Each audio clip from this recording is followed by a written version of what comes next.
You know, there were some things we wanted to accomplish that we didn't. I thought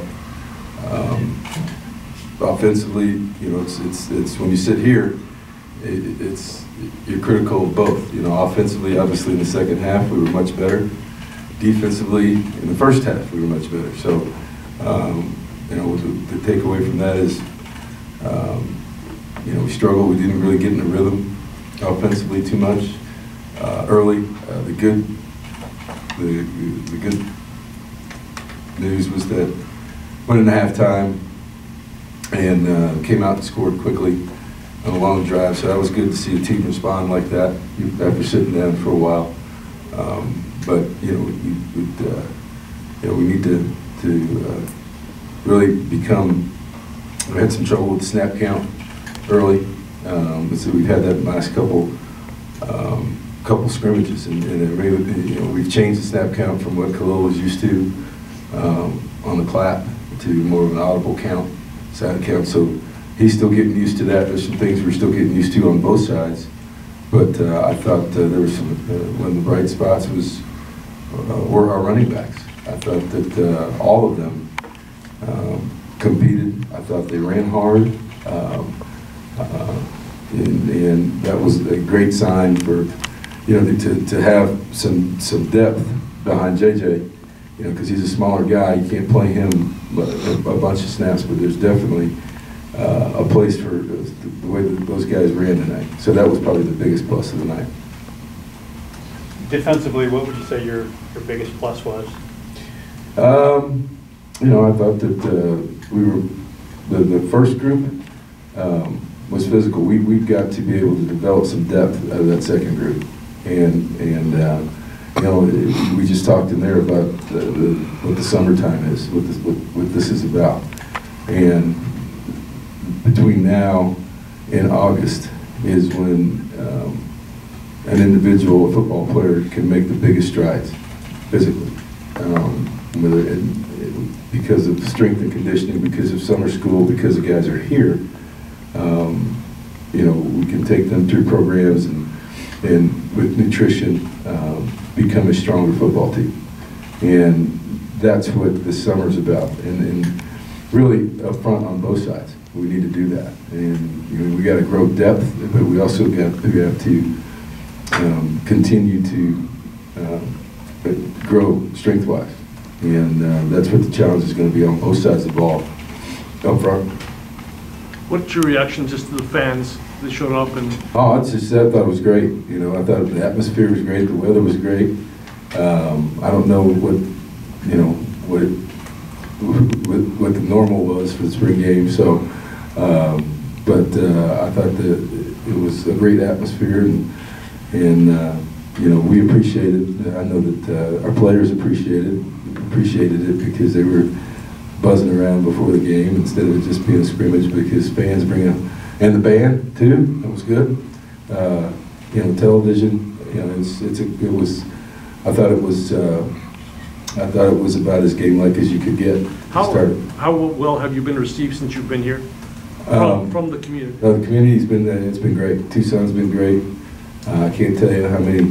It's just how many people, the first thing they say is welcome to Tucson. And you know, it's the challenge is there's all these restaurants. Just you can eat something different every night. You know, it's kind of crazy. I was telling somebody the other day, I said, does anyone cook in this town? He says the restaurant, and they're all full, you know, so, and they're all really good. So it's been a great experience. I mean, just, I was sitting here right now thinking about where I'm going to go eat tonight. So, but, you know, it's a great place to live. You know, our administration has been wonderful. It started with them. And then, you know, as you get across campus, you meet people and students, and then, you know, just the community in itself. You know, the people are friendly, and they've been very, very welcoming. And I said, boy, this is great, you know, but I know that I'm undefeated right now. So that's probably has a little bit to do with it, but I just believe it. You know, people are genuine here, and really, really enjoying it. Do you feel that you having kind of a shorter time to prepare for this than you normally would has had any effect on spring practices or the spring game?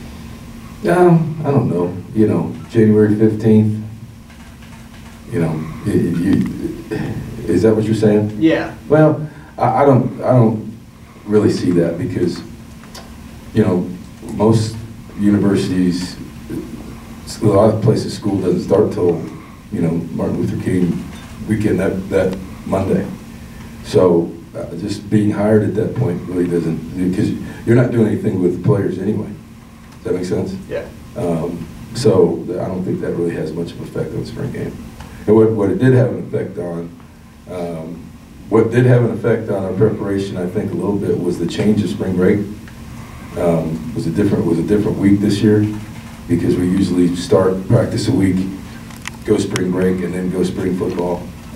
But that kind of changed things a little bit for us. And I think the other deal is that when you got a new staff and new players, we really wanted to take some time to maybe another week for installation and just to get to know the guys, you know. So a little bit better. I think, you know, it's different now, and that's what I wanted to explain earlier is that, you know, for those first 8-10 weeks or 8 to 10 weeks, you know, you're on an 8-hour rule, which if you use that, we use 6 hours for strength and conditioning, and then it's 2 hours a week to meet with the players. So 30 minutes, really 30 minutes for 3 days. So it's hard to get to know the players and hard to get to know, you know, what they're about, hard to get to know what they can do. And when you get to spring football, that 8-hour window becomes a 20-hour window, including strength and conditioning, which is a huge difference, with 4 hours a day maximum. So, you know, that's where our relationships, getting to know guys, them getting to know you, being around them all the time, it's a big step and it's a big difference than you know, earlier in the spring. What have you learned about your team over the last 4 weeks? I don't know, we're pretty young. I know that. So, you know, it's, and I've learned, because since I've had the tape on the helmets, I can take the tape off now because I know everybody's name. That's the first one. It's really funny as a coach, as soon as you start learning everybody's name, then you put a helmet on, you got to look in there and see who it is. So we went back to the tape and I told them we can take it all off now. But, you know, it's, you know, you get to know guys, you get to know, you know, strengths and weaknesses. I think, you know, the big deal is trying to develop leadership right now and seeing who those people are for the summer. You know, this week we will spend time with our players individually and talk about strengths and weaknesses and do some goal setting for them for this off season. And you know, and then the next big challenge is to keep trying to develop some leadership on a young team. And who those guys are, you know, we've got a better handle on that right now, certainly than we did a month ago. By putting them in some critical situations, some different situations, and then seeing how they reacted. So I think, you know, the leadership development piece is big right now. You know, and obviously you always want your best players to be your leaders. Sometimes that happens, sometimes it doesn't. Some guys just want to play football, you know, and you know, some guys just aren't rah-rah guys. So, you know, not that means it's leadership, but I think right now that's where we have to we got to spend some time. This may be a dumb question, but can anything be won or lost at this time? Job-wise?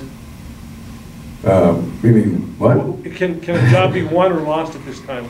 In the short time you had with them? I don't know about that. I mean, I think what we're trying to do, you look out there tonight, you know, we got all kinds of guys out there playing. So we're trying to figure out what our best five in the O-line is. You know, we know what we have in some areas, but you know, it takes 11. So I don't think it's right now. I think obviously, you know, you've got a core group of guys that you know are going to play, are going to start, and you got to keep developing the other guys based on experience and based on what they've done this spring. I thought our linebackers had an excellent spring. Two young guys, and inside in particular, that had really made some steps, and you can see that you can see their experience. You know, they're young, but they're experienced and they like to play, and they've continued to do better that way. Now that you've had some time with Khalil, what did you see from him today, and then also throughout spring that you like, and what do you think is the biggest thing he's got to work on before you get into real games? You know, the big deal for him is, you know, that we've talked about is he's a dynamic player.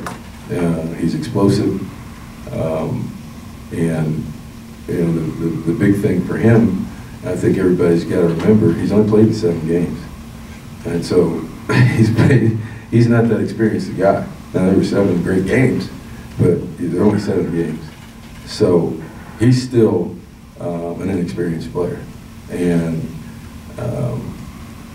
he's got to come to work and work at it every day. And he's getting better. You know, you've got a different system, and you know, he's got you know, different terminology, a lot of things going on, and we're going fast with the 2 tempo. So, you know, he's still a work in progress. I mean, I don't think there's really, I don't think there's anybody on a football team right now that you can just say, "Ooh, this guy's," you know, he's made it.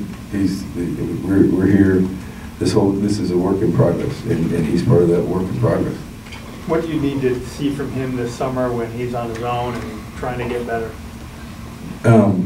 Well, see, that was kind of, I was going to make a joke there. I can't see him because he's on his own. What would you like him to do while you're not looking at him? Yeah, what would you like him to do? You know, we'll sit down this week and talk about that. You know, what does that look like? He's, you know, quarterbacks run our 7-on-7s, you know, which puts them in a leadership role for those times, and then continue to grow, to continue to get command of the offense, to continue to understand his progressions, and continue to understand the conflict players in the RPO game, RPO system, since there's different levels of those. You know, everybody thinks it's always the end or middle line. There's a second level conflict, sometimes even third level conflict. So, you know, understanding those things and understanding defenses even more, so that instead of, you saw him out there today counting people and pointing at, you know, that's okay, all right? But trying to get to the point where, you know, that's he can just see him do that, and that takes reps. So that's what summertime's about, you know, in film study and just becoming a, you know, just understanding things a little bit more. And I think he's trying to sit in there a little bit more and run around all the time, and you know, but we're going to play to his strengths. So, and I've said this before, you know, it's not all on him. It's, you know, it takes 10 other players and a coaching staff to make this offense quarterback friendly. And who those guys are on the field are just as responsible for our success offensively as Khalil is. Coach, this offense previously has run more of a spread. You historically kind of run more of a run and shoot offense. What's the transition been kind of implementing your kind of scheme to maybe an offense? We are nowhere near a run and shoot offense.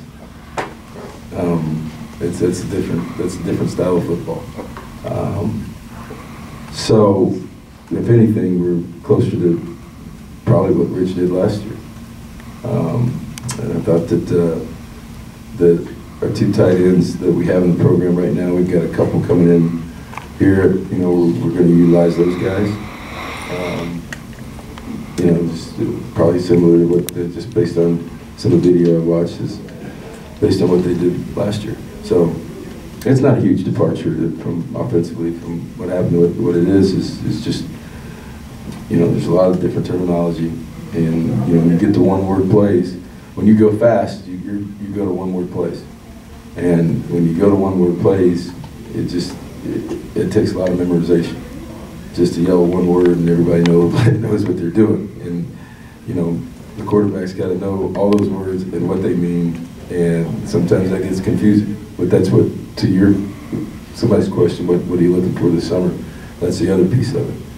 So when you go fast, you can't go with the 200 jet spider 2 wide banana. We don't have time for that.